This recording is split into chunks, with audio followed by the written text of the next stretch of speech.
नमस्कार दोस्तों, मैं हूं एडवोकेट तुलसीराम सिंह। तो आप सभी लोगों का स्वागत है। आज की इस वीडियो में जानेंगे, मेरे एक व्यूअर्स हैं जिन्होंने सवाल पूछा था। जैसा कि आप लोग स्क्रीन पर देख रहे हैं, उनका सवाल दिख रहा है।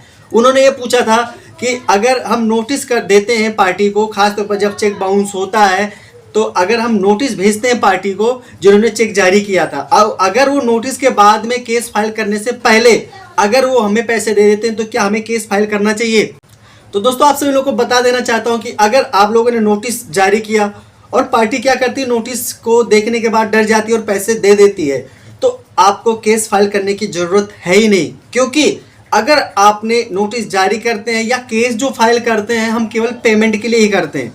अब अगर पेमेंट मिल जाता है तो फिर केस फाइल करने की जरूरत ही नहीं है। और अगर आप ऐसा करते हैं तो गलत करते हैं, क्योंकि ये जो एनआई एक्ट बनाया गया, चेक बाउंसिंग का जो मामला, जो केस बनता है, ये जो कानून बनाया गया है, आपका पेमेंट जो होता है ना, जो पेंडिंग पड़ा होता है, आपके दूसरी पार्टी के पास पड़ा होता है आपका पैसा, उसको निकलवाने के लिए ही बनाया गया है। अगर आप पेमेंट लेने के बाद भी अगर आप केस कर देते हैं तो उल्टा आप फंस जाएंगे। इसलिए ध्यान रहे, अगर आपको पैसा मिल जाता तो आपको केस करने की जरूरत नहीं है।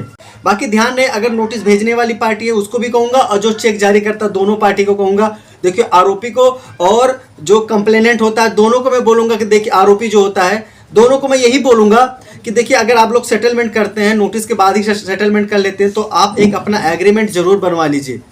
और अगर आप एग्रीमेंट बनवा लेते हैं तो उस एग्रीमेंट के जरिए ही अपना जो मैटर है सेटल करवाइए।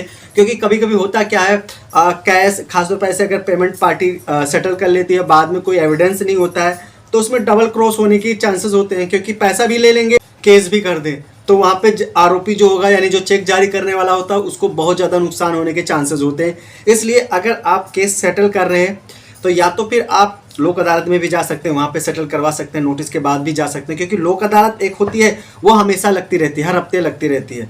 और दूसरी बात ये होती है, मेडिसिन सेंटर में भी जा सकते हैं कि हम अपना जो केस है सेटल करना चाहते हैं, तो वहाँ भी कर सकते हैं। अगर कहीं नहीं जाना चाहते हैं तो आप एक एग्रीमेंट के जरिए भी आप अपना केस सेटल कर सकते हैं।